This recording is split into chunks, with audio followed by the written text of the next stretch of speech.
Hello and welcome to another gate overview.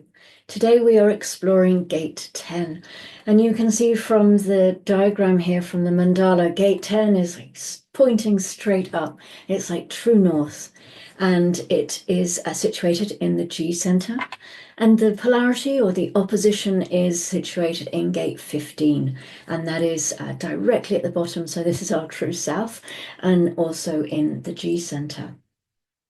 Gate 10 is in individual centering, the circuit there, and also the integration channel. So let us explore gate 10. Yes, so it is called treading, and the gate of the behavior of the self. In the traditional I Ching, the name is actually treading on the tail of the tiger. And that tells us that we really should be cautious and vigilant around our behavior. You know, the consequences of behaving incorrectly is to wake the tiger. And we don't want to wake the tiger. We really don't want to be doing that because that's really not going to end well. Everything about this gate is about behavior. Its polarity, its opposition is that gate 15, the logical collective G center gate. So gate 10 is part of the integration channel. We've looked at this in different ways now. We looked at it in the 57, we had it in the 34 not long ago. So we've explored this, and we did have the 20 as well. So we're getting to know integration. And we know that it is at the root of human survival. It's our backbone. It's our ability to be able to respond in the moment to circumstances and to be able to survive them. It's about the importance of behavior as a fundamental aspect of survival.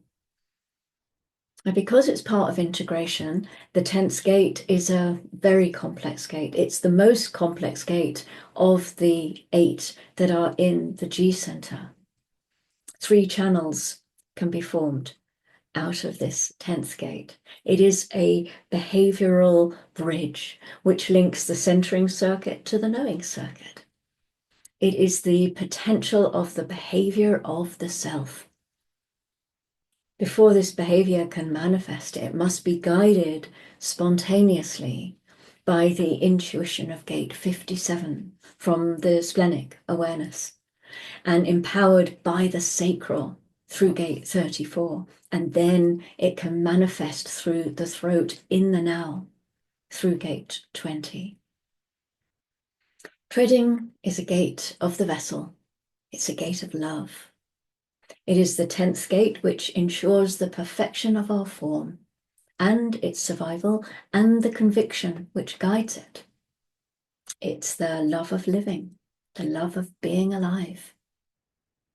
The complexity of this gate can also be seen on its effect on others. This is a gate of powerful conditioning influence. How the planetary collective behaves is determined by this gate. It's part of our background frequency. Awakening is not possible without a fixed behavior.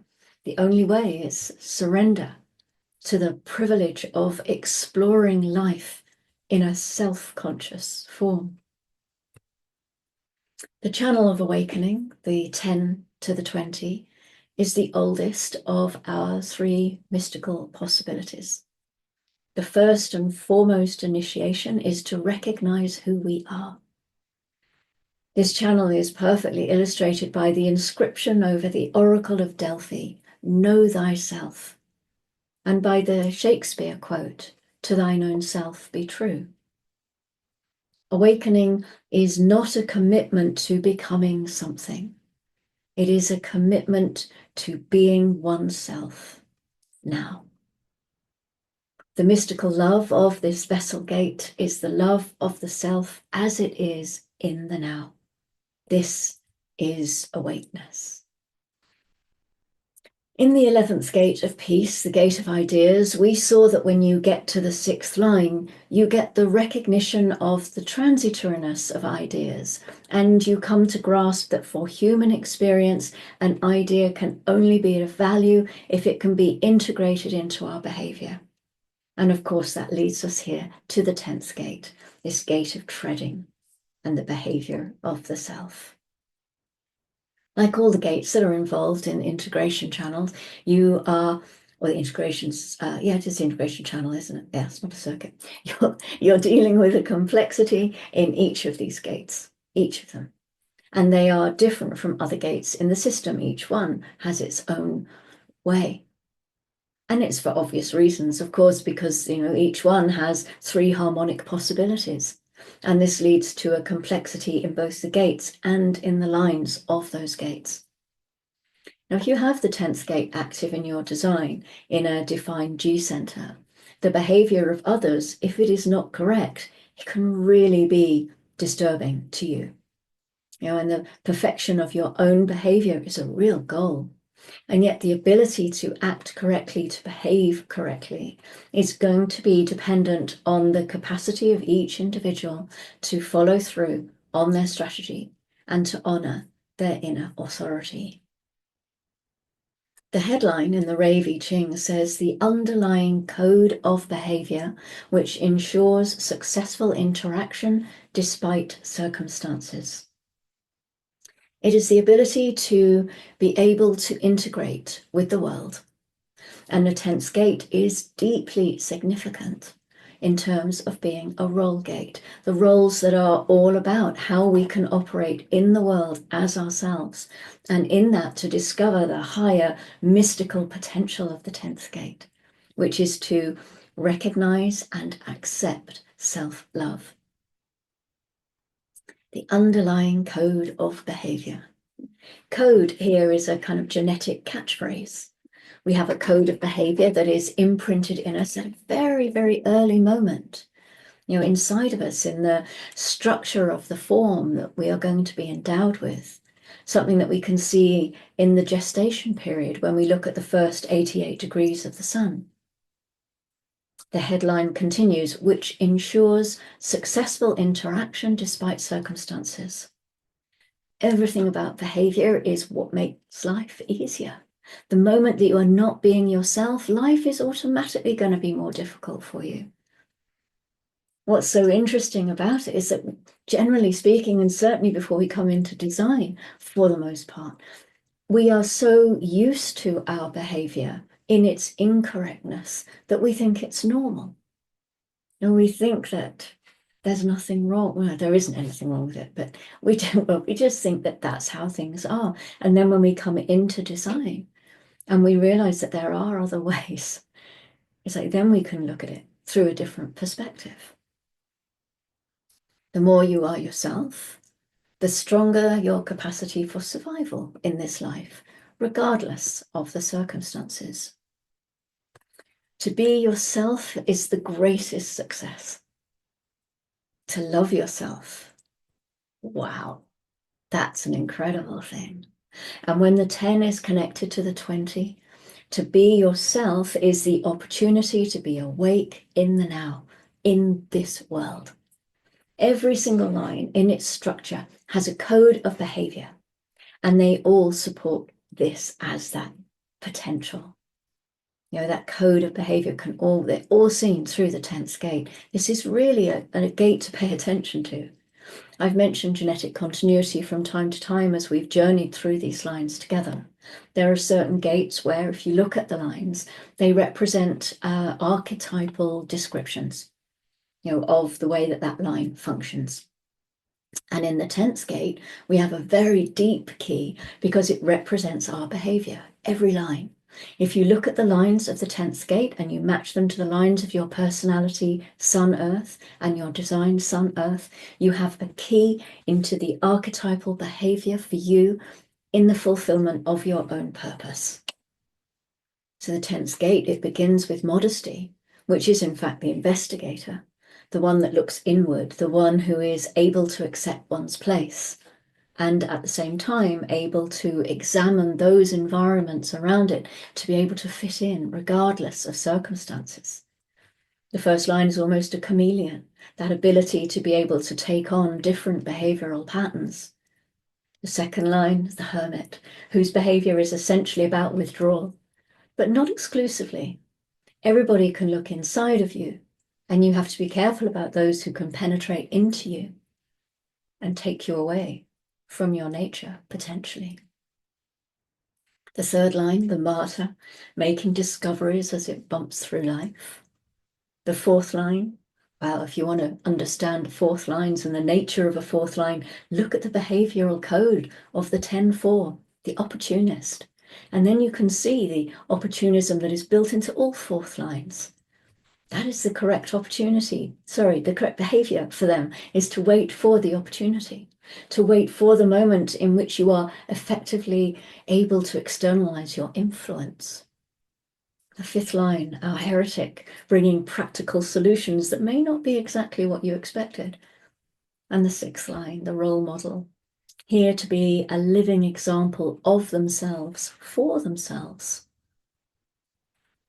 So in order to look at and understand the nature of any given line, you can also see that not only do you have a keynote for its structure, but more than that, you have a built-in reference in which you can see the code of behavior that best suits that particular line. In genetic continuity, we know that lines in similar positions in the structure have deep relationships to each other. From the basic teachings of human design, we know that as a global entity, we live inside of an emotional environment, which is generated by all the solar plexus combinations. We know that out of the solar plexus will come the ultimate recognition of the spirit of humanity. When you're looking at the 10th gate of behavior, you're looking at a gate of deep complexity. And at the same time, one of the keys in being able to operate correctly in this life, when it comes to the story of survival, it's about behavior. Everything is about behavior. It is why the 10th gate is so deeply integrated into integration. It's all about being able to survive, treading on the tail of the tiger, which is a reminder that we have to be aware, to be awakened. This is part of the potential that's inherent in the 10th gate. If that 10th gate is operating consistently out of a defined G center, then in following your strategy and honoring your inner authority, the natural byproduct of that is going to be correct behavior. And that will bring you to the potential of awareness in the now, awakeness in the now. The capacity to be able to follow your convictions because your behavior is correct for the circumstances and you do not meet resistance.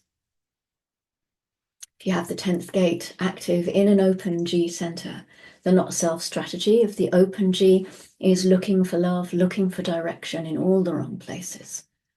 This can overwhelm the behavior, and the behavior itself is something that can only be conditioned by the presence of the other when you have an open G. The 10th gate is a place in which, through correct behavior, we discover self-love. The 10th gate represents the possibility to love ourselves. And in that possibility, the ground or the framework of loving oneself is to love being in the world, because the 10th gate is about living in the world. It is about being part of the life process. So the grounding for the sun in gate 10 is gate 15, which is called modesty, the gate of extremes, the quality of behavior which expresses the proper balance between extremes. Now, immediately we can see a link here as gate 15 mentions behavior in its headline. It's also located in the G center, of course, both part of the vessel of love. We saw the importance of gate 15 a few transits back when the sun was in gate 5, and I mentioned to you the channel of rhythm, the channel that defines and determines the rhythm of the environment. And now it's called modesty, gate 15, which is the first line of the 10th gate, but Ra said that this was not the same thing, so this is not a link to look for. Gate 10 marks the winter solstice. Gate 15 marks the summer solstice. They are important gates in our experience of the changing seasons, the way the light changes as the sun reaches key points in its journey across the sky. in the Northern Hemisphere, these days are the darkest of the year. You know, the darkest and the shortest. This is the true start of winter. Even though it feels as though we've been in winter for months, this is actually considered the beginning of winter. We enter into these darkest of days without treading on the tail of the tiger, behaving correctly as ourselves, loving ourselves, and going gently. Welcome to Gate 10.